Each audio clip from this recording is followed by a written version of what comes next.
მოვედით მელიქიშვილის გამზირზე, კახა კალაძის საარჩევნო შტაბთან, სადაც სხვათა შორის როგორც გაირკვა, უკანონოდ არის გაქრული მისი საარჩევნო ბანერები. აქ ჩემპიონატი ტარდება ერთი ადგილის მხანაში, ვიდრე გამარჯვებულს გამოავლენენ. მოქალაქეებს ვკითხოთ, რა ემოცია უჩნდებათ ამ პერიმეტრზე ბოლო დღეებში განვითარებულ მოვლენებთან დაკავშირებით. როცა იგებთ, რომ 23 წლის სტუდენტ გოგოს კალაძის ბანერზე წარწერის გაკეთების საბაბი დაკავებენ, რა ემოცია გიჩნდებათ? სირცხვილის გარდა რა ემოცია უნდა გამიჩნდეს. ეს ქვეყანა დემოკრატიული ქვეყანაა და ადამიანს უნდა შეეძლოს თავისი აზრის გამოხატვა და ამისთვის არ უნდა ისჯებოდნენ ადამიანები. ქალებს ამ ქვეყანაში განსაკუთრებულ პატივს უნდა სცემდნენ, რადგან ჩვენი ქვეყანა არის და ყოველთვის იყო ქალების სიძლიერეზე დამოკიდებული. ბანერზე წარწერის გაკეთების გამო 23 წლის სტუდენტი გოგო რომ დააკავეს, ამასთან დაკავშირებით რა ემოცია გიჩნდებათ? არ არის სამართლიანი, როგორ შეიძლება, არ შეიძლება. მე ამაზე ეხლა კი არა, რამდენი ხანია რო ვფიქრობ, რომ არასდროს იქცევიან საერთოდ. ისე გახსენდებათ ერთი ფაქტი მაინც, როცა ოპოზიციური პარტიების ოფისებზე თავდასხმის რომელიმე შემთხვევა გამოიძიეს. არც ერთი. არ შეიძლება ასე რა ამორჩევითი რო იმას რა. შერჩევითი სამართალი. აბარა. ყველა ჩვენი ხალხი ერთად მუშტად უნდა შეიყვანოს და ჩვენ აგერ შერჩევითად იღებენ ხალხს, არ შეიძლება. რა ვქნათ? რა უნდა ვქნათ? რა უნდა ვქნათ და რაღაცა უნდა ვქნათ, რა. გასაგებია ხო? რა ვქნათ? რას ეტყოდით იმ 23 წლის სტუდენტ გოგოს? რა უნდა ბრძოლობენ საქართველოსთვის, კაცო, ბავშვები, რა ვქნათ აბა. თავის დროზე ჩვენც ასე ვიყავით. ხო იყო ასეთი, მიტინგებზე გამოვდიოდით ყველაფერი და ახალგაზრდები აკეთებენ ამ საქმეს. მეტი რა უნდა? ახლაც რუსულ რეჟიმს ვებრძვით. აი, მithom მეტეს, კაცო. აბარა მეტი რა გიხსნა. ამაზე უფრო მეტი რა უნდა თქვა ახლა. შერჩევითია ყველაფერი, ხო ხედა.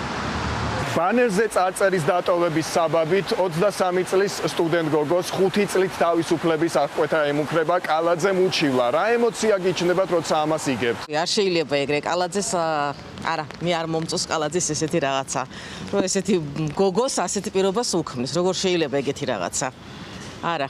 ჩვენ გვახსოვს აქ კალაძის ოფისთან კაცები, ეგრეთ წოდებული კაცები, ქალებს, ხელებს და ფეხებს როგორ უტყამდნენ და როცა ეს კადრები აჩვენეს თბილისის მერს ჟურნალისტებმა თქვა, რომ ესენი ქალები არ არიან, რაღაც სხვა ჯიშია. არავით არის, ქალია, კაცი არის, მე ესე ვფიქრობ, რომ ამას გვიმტკიცებს პროპაგანდით ოცნება და საპირისპიროს რატომ აკეთებს? არ ვიცი რატო აკეთებს, ქალი უნდა იყოს ქალი და კაცი არის. აშუაშია ქალს უნდა მეტი სინაზი აქვს. ამათი კაცები ქალებს უტყამენ საჯაროდ და სახში წარმომიდგენია თავის ოჯახის წევრებს ქალებს როგორ ექცევიან. არ შეიძლება, ნამდვილად გეთანხმებით, რომ არ შეიძლება ქალის მიმართ ესეთი მოქცევა. ნამდვილად გეთანხმებით. სამშობლოს სიყვარული ეს არ არის, ეს არის ძალადობა და უბედურება. რა არის ახლა სამშობლო თუ გიყვარს, შენი ხალხიც უნდა გიყვარდეს და უნდა გიყვარდეს შენი ხალხი. მე ესე ვფიქრობ და სხვა არ ვიცი.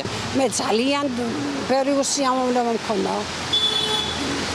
წასულ თავრობასთან ძალიან ბევრი უსამართლო რაღაცების მოწმე ვიყავი. პირადად მე შემეხო. არანაირად, რა თქმა უნდა, ერთი მეორეს არანაირად არ აბალანსებს. თუ იმან შეცდომა დაუშვა, შენ იმისთვის მოხვედი, რომ უკეთესი იყო. ამ ტერიტორიაზე ჩვენ ნახეთ ეგრეთ წოდებული კაცები ფეხებით, ხელებით როგორ შეეხნენ ქალებს. და ეს პარტია გვიმტკიცებს ქალია, კაციო. ამ კადრებს რომ უყურებდით თქვენ რა ემოცია გქონდათ? კაცმა ქალზე არ უნდა იძალოს. განმუშავებად მისი პოლიტიკური წარმოშობისა და მისი პოლიტიკური აზროვნებისა, რომელიც დღეს დაკარგა საერთოდ აი ამ ურთიერთობამ ცნება, იმიტომ რომ მე იმ თაობას ვეკუთვნოს, ქალი ღმერთი იყო, ქუჩაში გამოსული თუ სახლში მყოფი. ქვეყანაში მდგომარეობას ცვლის თითოეული მოქალაქე, რომელიც ამ ქვეყანაში ცხოვრობს, რომელმაც ძალიან ბევრჯერ იფიქრა რაღაცა შესრული იყო, მაგრამ ისეთი იმედგაცრუება და გულგატეხილება მიიღო. თუნდაც დღევანდელი ოპოზიციური პარტიებისგან, რომლებიც ვიქადაგებდნენ, რომ აი გამოდით, აი ესე იქნება, ისე იქნება, გამოვედით და რა, არაფერი. დაიშალეს როგორც მარტივ მამრავლებად. ეს თავრობა ამ საზოგადოებამ აირჩია და რა ვქნათ ახლა? მოგწონთ თუ არ მოგწონთ, ეს რეალობაა და გაკითხეთ. ამიტომ უნდა შევეგუოთ. არ უნდა შევეგუოთ, არა. მე მე ელემენტარულად პოლიტიკიდან ძალიან შორს ვარ, მაგრამ ჩემი ცხოვრების კრედო რომ არასოდეს არ უნდა დაჩაგრო ადამიანი უსამართლოდ და არც ისე არასოდეს არ უნდა დაჩაგროს სუსტი და ყოველთვის ერთმანეთს უნდა გვიყვარდეს. 23 წლის გოგო დააკავეს 5 წლით თავისუფლების აღკვეთა ემუქრება. რა ემოცია გიჩნდებათ, როცა ამას იგებ? როგორ შეიძლება ამაზე მქონდეს საერთოდ რამე ემოცია? ეს არის საშინელება ნამდვილად და განუკითხაობა და ყველამ რაღაცა უნდა, რა ვიცი, დავდგეთ და ამის წინააღმდეგი, რა თქმა უნდა, ვარ. მიუხედავად იმისა, რომ დეტალები არ ვიცი და არ მაქვს ინფორმაცია. ხო, ეს ფაქტი ხისიერად გამოიძიეს და აი მაგალითად თქვენ ქართული ოცნების მმართველობის 13 წლის განმავლობაში გახსენდებათ ერთი მაგალითი მაინც, როცა ოპოზიციურ პარტიებზე, მათ ოფისებზე შეტევა გამოიძიეს. არ ვიცი. არ ვიცი და რა რომ ყოფილიყო და გამახსოვრდებოდათ ალბათ. ალბათ. მე როგორც მოქალაქეს, რა თქმა უნდა, მხოლოდ და მხოლოდ პროტესტის გრძნობა მიჩნდება ამასთან დაკავშირებით. მე გი სტუდენტია და აუდიტორიაში უნდა იყოს.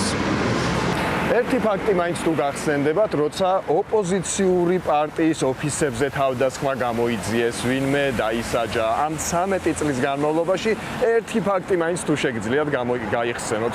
არ მახსოვს ნამდვილად. მე ახალგაზრდების ბედი მაღელვებს პირველ ყოვლისა და მინდა რომ თავისუფალი ლაღი ახალგაზრდობა ვიხილო აუდიტორიაში. ჩემი სურვილი, ძალიან დიდი სურვილი ეს არის და პროფესორი ხართ თქვენ? ვარ. კი, ვასწავლი სტუდენტებს, ძალიან მიყვარს სტუდენტობა და ძალიან მეიმედება ეს ჩვენი ახალი თაობა ნამდვილად, რომელსაც ზუსტად იცის ღირებულებები და იცის როგორ მოვიდა ეს ქვეყანა. ხო, ღირებულებებს ჩვენ ვიცავთო, ქართული ოცნება გვეუბნება, ქალია, კაციაო და აქ ზუსტად ამ ტერიტორიაზე ვნახეთ ქალებს, კაცები, ეგრეთ წოდებული კაცები, როგორ სასტიკად გაუსწორდნენ, ხო? მათ შორის ფეხებით შედგნენ ერთ-ერთ ქალს, ჟურნალისტებს ტელეფონები წაართვეს და ასე შემდეგ. და კალაძემ ამ კადრებს რომ აჩვენებდნენ ჩვენი კოლეგები, თქვა რომ ესენი ქალები არ არიან, რაღაც სხვა ჯიშიაო. ეს დამოკიდებულება რას გეუბნებათ? გზნობა გამიჩნდა ასევე თქვენ მიმართ ძალიან სასტიკი მოპყრობის გამო დავწერე კიდევაც. საერთოდ ჩვენი პროფესია არის ძალიან რთული პროფესია და მინდა გითხრათ რომ ამგვარი მოპყრობა ჩვენი პროფესიის წარმომადგენლების მიმართ კი არა, საერთოდ ნებისმიერი ადამიანის მიმართ მე ვფიქრობ, რომ გაუმართლებელია. მეტად ჰუმანურები უნდა ვიყოთ, ერთ ქვეყანაში ვცხოვრობ და ხვალ ერთმანეთისთვის თვალებში შეხედვა არ უნდა შეგვრცხვეს. საჭიროა კომპრომისი და გარკვეულწილად დალაპარაკება საკუთარ იმ ნაწილთან საზოგადოების, რომელიც განსხვავებული აზრისაა. ჩვენ დამოუკიდებელ თავისუფალ ქვეყანაში ვცხოვრობთ და ყველას გვაქვს ჩვენი აზრის გამოხატვის თავისუფლება და ეს უზენაესი ღირებულება თუ არ იქნება დაცული, მაშინ რა ქვეყანას ვაშენებთ? არ ვიცი, საშინელებაა მართლა რა. საშინელი განცდა მეუხდება, როცა ამ კადრებს ხედავ, განსაკუთრებით ფორმულას მე პირადად ვაფოლოვებ Instagram-ზე და აი სულ მხდება ეს კადრები და მინდა რომ სულ აქვიდია ხოლმე მეც სტუდენტური მოძრაობები არის, ერთვებიან ხალხი, ახალგაზრდები იბრძვიან ბანერის გამო რომ ჩაქსვავენ, აი არ ვიცი, არ მესმის მართლა რა და ჩემი მხარდაჭერა ყველა იმ სტუდენტს და ახალგაზრდას, ვინც იმყოფება ამჟამად ციხეში. მე იმედ გასწრებული ვარ ამ თაობით, მაგრამ უნდა ვთქვა რა, ეს რა ხდება საშინელება. 23 წლის სტუდენტ გოგონას ემუქრება 5 წლამდე თავისუფლების აღკვეთა. კალაძემ უჩივლა ბანერის დაზიანების საბაბით. წარწერა გაკეთდა ბანერზე. როცა ამას იგებთ, რა ემოცია გიჩნდებათ? ძალიან ცუდი ემოცია მიჩნდება და ეს არ უნდა ხდებოდეს. ნამდვილად არ უნდა ხდებოდეს. ცუდი პრეცედენტია ძალიან. ეს უნდა შეწყდეს საერთოდ. თუ გახსენდებათ, ქართული ოცნების მმართველობის პერიოდში 13 წლის განმავლობაში ერთი მაგალითი მაინც, როცა ოპოზიციური პარტიების ოფისებზე თავდასხმა გამოიძიეს. არა, არც ერთი მაგალითი და საერთოდ ჩემი ცხოვრების განმავლობაში ასეთი რამ რაც ახლა ხდება, რა არ გამივლია რომელი პერიოდი კომუნისტების, მერე სააკაშვილის, ასეთი რამ არასოდეს არ მომხდარა. რას გულისხმობთ კონკრეტულად? აი ეს ქალებზე ასეთი თავდასხმები, ბავშვების ასეთი უპრეცედენტო ცემა არ ვიცი ამას რა დავარქა. ძალიან აღმაშფოთებელია და ეს უნდა შეწყდეს. და ამ აგრესიის დაგმობის ნაცვლად კალაძემ თქვა, მე აქო ამ ძალადობის ფაქტებში ქალებს ვერ ვხედავ, რაღაც სხვა ჯიშიაო. ეს დამოკიდებულებაც რასაც უბედურებაც ეგ არის, რომ ქალებს ვერ ხედავს. რომ ხედავდეს, ამას არ გააკეთებდა. და ძალიან ცუდია. ერთ დროს საყვარელი სპორტსმენი დღეს გადაიქცა მონსტრად. საშინელებად ეს უნდა შეწყდეს. ძალიან გული მწყდება და მინდა რომ ჩვენი ახალგაზრდები თავისუფლები იყვნენ და ასე ვთქვათ, წომხარეს ვიდგეთ ყოველ და ბედნიერები ვიყოთ. და მშვიდად დასთავარია. მაგ გოგო ამ თავრობის დროს არის გაზრდილი, რომ ვთქვათ ასე. 11 წლის გამოდის ამ პერიოდში. 11 წლის გოგო მარჩევნები არ იცოდა, გაიზარდა ამ პერიოდში. არ მოტონს რაღაც.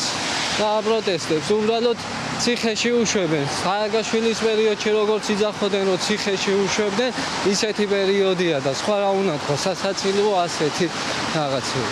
ეს არის პარტია, რომელიც გვიმტკიცებს თავისი პროპაგანდით, რომ ბაშკაცობას, ქართველობას ვიცავთო და ზუსტად აი ამ ტერიტორიაზე ქალებს ფეხებით და ხელებით უტყამდნენ ეგრეთ წოდებული კაცები. ეს რას აჩვენებს? რა ვთქვა მაგაზე, ხალხს რო კაცი ხელს დაარტყობს, იმა პოლიციელი იყოს და ნებისმიერი ადამიანი აიღეს.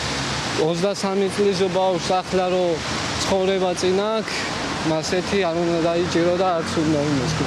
მე თვითონ საჩხერიდან ვარ და ისეთი პერიოდი დადგა, რაღაცა ზედმეც რო იყვი, ან ქოცობას გავგალებენ, ან ნაცობას და მასეთი რამე, რაღაც შეიძლება არ მოგწონდეს და მაგის თქმის უფლება უნდა გქონდეს იმის გარეშე, რომ არ დაგიჭირო. ანუ საჩხერეშიც არის უკმაყოფილება.